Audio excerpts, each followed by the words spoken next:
نتعرف بالمواعيد على طريق النادي الأهلي حتى نهائي دوري أبطال أفريقيا في البطولة.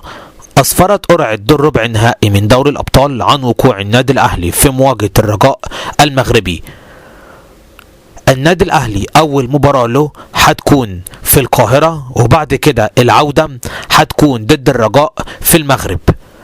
بعد كده حال فوز النادي الأهلي وعبوره إلى دور نصف النهائي سيواجه الفائز من الترجي التونسي وشبيبة القبائل الجزائري.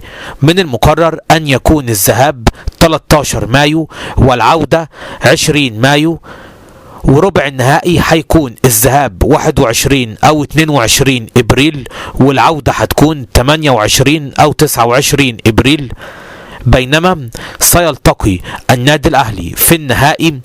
إذا عبر النادي الأهلي بقى إلى نهائي دوري أبطال أفريقيا سيقام النهائي يومي 4 الذهاب و11 الإياب من شهر يونيو القادم.